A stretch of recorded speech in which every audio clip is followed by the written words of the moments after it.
Bonjour, j'espère que vous allez bien. Certaines transactions et certains autres changements concernant une banque ou un assureur peuvent avoir des incidences importantes sur l'institution financière, ses clients et ses autres créanciers, et parfois sur le système financier canadien en général. C'est pourquoi les lois assujettissent certaines transactions et certains autres changements à un agrément soit du surintendant des institutions financières, soit du ministre des Finances. Ce module expose brièvement la différence qui existe entre ces deux genres d'agréments, car la question est pertinente aux sous-modules qui suivent. Donc allons-y. Dans le cas des agréments du surintendant, les facteurs pris en compte pour en arriver à une décision sont conformes aux objectifs que le Parlement mandate le Bureau du surintendant des institutions financières, ou le BSIF, de poursuivre au terme de la loi sur le BSIF. Tel que le prévoit l'alinéa 4.2a de la loi sur le BSIF, dans tous les cas, le surintendant prend en compte la conformité de la transaction ou de l'autre changement proposé avec la loi sur les banques, comme des raisons dans le cas d'une banque, ou la loi sur les sociétés d'assurance dans le cas d'un assureur fédéral. En vertu du même alinéa, le surintendant prend en compte l'incidence du changement sur la situation financière de la banque ou de l'assureur lorsqu'il y a lieu. En pratique, cette considération financière se fait par l'examen qui découle des questions que nous avons abordées dans le module 6. Par exemple, au terme du changement proposé, est-ce que l'institution financière aura suffisamment de capitaux par rapport aux attentes communiquées dans les lignes directrices du BSIF? Une autre question. Au terme du changement proposé, est-ce que l'institution financière aura suffisamment de liquidité quant aux attentes communiquées dans les lignes directrices du BSIF? Et encore une autre question.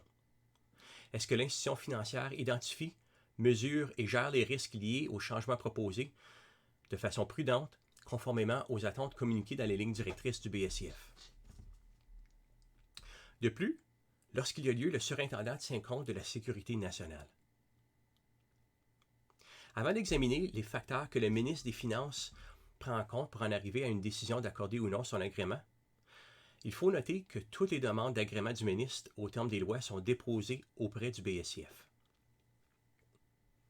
Alors, après un examen rigoureux de la conformité de la transaction ou de l'autre changement proposé avec la loi sur les banques ou la loi sur les sociétés d'assurance, et, s'il y a lieu, de ses incidences sur la situation financière de l'institution en question, le surintendant formule une recommandation au ministre.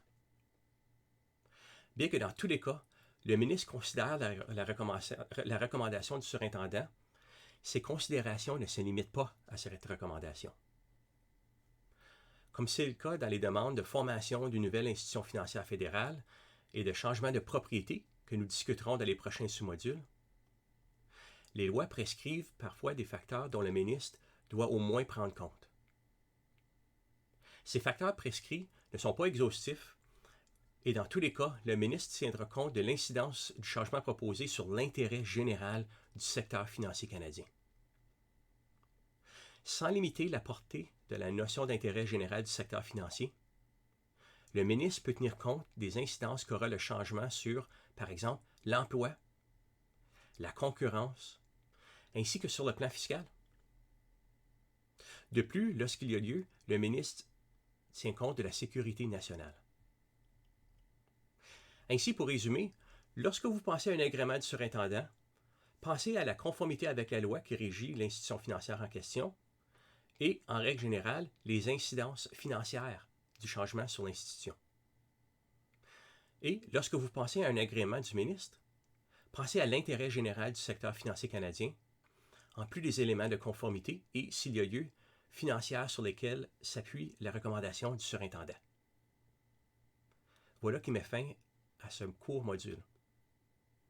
À bientôt.